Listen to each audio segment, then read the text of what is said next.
Hello friends, welcome to Nandhu Stuff.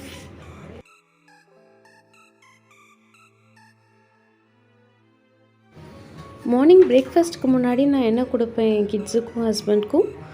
அப்புறம் recipe பார்க்கலாம். இன்றைக்கி மஷ்ரூம் பிரியாணி செய்ய போகிறேன்.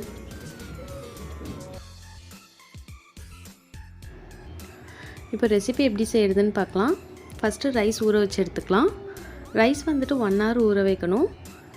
ஸோ நான் இண்டிகேட் பாஸ்மதி ரைஸ் தான் யூஸ் பண்ணியிருக்கேன். ரைஸ்க்கும் தண்ணிக்கும் எவ்வளோ அளவு அப்படிங்கிறத நம்ம ரெசிபி போக போக பார்க்கலாம். ஸோ அரிசியை நல்லா கழுவிட்டு 1 hour ஊற வச்சு எடுத்துக்கோங்க. இப்போ ஒரு பேனில் ஆயில் விட்டுருக்கேன். 1 ஸ்பூன் கீ போடுறேன். நல்லா ஹீட் ஏறினதுக்கப்புறம் நெய் நல்லா கரைஞ்சி வந்ததுக்கப்புறம் அதில் பட்டை, கிராம்பு, இந்த மசாலாவுக்கு தேவையான பொருள்லாம் சேர்த்துக்கலாம். பட்டை, கிராம்பு, ஏலக்காய், பிரிஞ்சி இலை, அன்னாசி பூ, இந்த ஐட்டம்லாம் சேர்த்துக்கலாம்.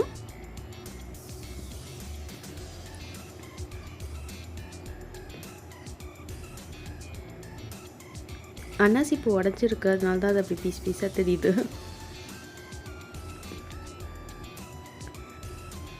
கிராம்பு நல்லா உப்பி வரணும். அந்த ஸ்டேஜ் வரப்போ தான் வெங்காயம் சேர்க்கணும். வெங்காயம் நீளமாக கட் பண்ணியிருக்கேன். நான் இதில் கொஞ்சம் பெருசாக கட் பண்ணியிருப்பேன். ஏன்னா கொஞ்சம் வெங்காயம் வந்துட்டு தனித்தனியாக வாயில் மாட்டுறப்ப ரொம்ப ஃப்ளேவர் பிடிக்கும். அதனால நான் அப்படி போட்டிருக்கேன். உங்களுக்கு ரொம்ப நைஸாக தின் பீசஸாக வேணுன்னா நீங்கள் அப்படி கூட ஆட் பண்ணிக்கலாம். ஒரு பச்சை மிளகாய், இஞ்சி பூண்டு பேஸ்ட் சேர்த்துருக்கேன். 2 ஸ்பூன் இஞ்சி பூண்டு பேஸ்ட். தக்காளி சேர்க்கறதுக்கு முன்னாடியே இஞ்சி பூண்டு பேஸ்ட் சேர்த்துடணும். ஒரு தக்காளி சேர்த்துருக்கேன், நீளமாக இருந்துச்சு. சால்ட் சேர்த்துருக்கேன். சால்ட் போட்டால் கொஞ்சம் வெங்காயம் தக்காளி சீக்கிரமாக வதங்கிடும் நல்லா. அதுக்காக சால்ட் சேர்த்துருக்கேன் இந்த ஸ்டேஜ்லேயே. அது ஹிமாலயன் சால்ட்டுங்கிறதுனால அது ஒரு மாதிரி பிங்க் கலராக தெரியுது. இப்போ இதில் மசாலாவுக்கு தேவையான பொருள்லாம் சேர்த்துடலாம். மஞ்சத்தூள், மிளகாத்தூள், கரம் மசாலா, கொஞ்சமாக மல்லித்தூள் சேர்த்துக்கிறேன். இதில் மிளகாத்தூளில் வந்துட்டு நீங்கள் காஷ்மீரி மிளகாய் வாங்கி கலந்து அரைச்சிருந்தீங்கனாலும் ஓகே, இல்லைனா தனியாக காஷ்மீரி மிளகாத்தூள் போட்டுட்டா கலர் கொடுக்கும். கொத்தமல்லி, புதினா வந்துட்டு கழுவி வச்சுருக்கேன். ஸோ அதை இதில் ஆட் பண்ணிக்கலாம். கொஞ்சமாக தான் போட்டிருக்கேன். ஒரு கைப்பிடி அளவுக்கு கம்மியாக போட்டால் போதும். மஷ்ரூம் வந்துட்டு ஒரு பீஸை 4 பீசஸாக கட் பண்ணி எடுத்திருக்கேன். ஸோ மஷ்ரூம் ஆட் பண்ணிக்கிறேன்.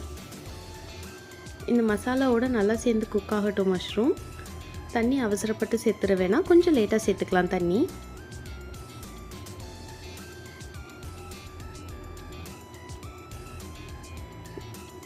ஒரு 2-3 மினிட்ஸ் நம்ம அதை நல்லா பெரட்டி விட்டதுக்கப்புறம் தண்ணி சேர்த்துக்கலாம்.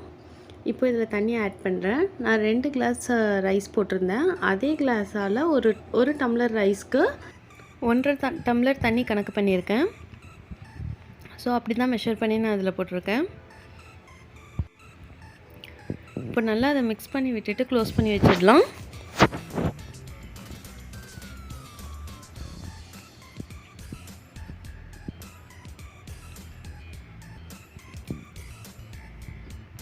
நல்லா தண்ணி கொதி வந்ததுக்கப்புறம் நம்ம சால்ட் டேஸ்ட் எல்லாம் பார்த்துட்டு அதுக்கப்புறம் ரைஸ் ஆட் பண்ணால் போதும். ரைஸ் ஆட் பண்ணுறப்போ கண்டிப்பாக அதில் தண்ணி இருக்கக்கூடாது. ஸோ நான் மார்னிங் என்ன கொடுப்பேன் பிஃபோர் பிரேக்ஃபாஸ்ட் அப்படிங்கிறத பார்க்கலாம். கொள்ளு வேக வச்சு எடுத்துருக்கேன். கொள்ளு சூப்பு செஞ்சுட்டு அந்த கொள்ளில் கொஞ்சமாக பெப்பர் அண்ட் சால்ட் போட்டு ஹஸ்பண்டுக்கு கொடுத்துருவேன். ஸோ நானும் கொள்ளு சூப் குடிப்பேன், ஹஸ்பண்டும் கொள்ளு சூப் குடிப்பாங்க. அந்த கொள்ளு சுண்டல் ஹஸ்பண்டுக்கு மட்டும் கொடுத்துருவேன்.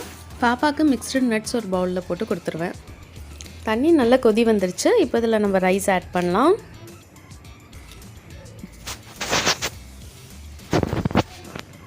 ரைஸில் நல்ல தண்ணி இல்லாமல் பார்த்துக்கோங்க. ஏன்னா நம்ம போட்ட மெஷர்மெண்ட்டுக்கும் அதுக்கும் அதிகமாகிடக்கூடாது. அதுக்காக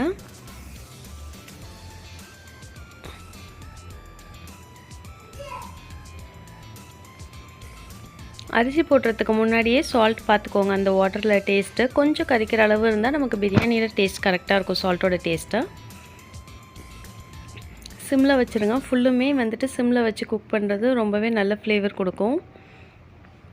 ஸோ ரெடி ஆகிடுச்சு.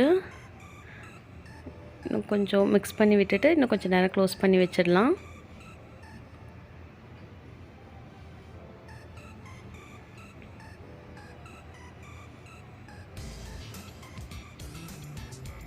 திரும்ப நான் லிட்டை போட்டு க்ளோஸ் பண்ணிடுறேன். கொஞ்சம் நேரம் இருக்கட்டும் தம்மில்.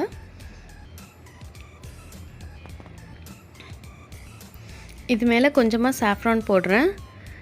நீங்கள் விருப்பப்பட்டால் போடலாம், இல்லைனா மேண்டேட்ரி கிடையாது அது போடணுன்னு. குங்குமப்பூ ஒரு நல்ல ஃப்ளேவர் கொடுக்கும் குங்குமப்பூ, அதனால தான் அது போடுவேன். ஸோ பிரியாணி ரெடி ஆகிடுச்சு. ட்ரை பண்ணி பாருங்கள், எப்படி இருக்குன்னு கமெண்ட் பாக்ஸில் சொல்லுங்கள். For more videos, subscribe to Nandhu Stuff. Thank you.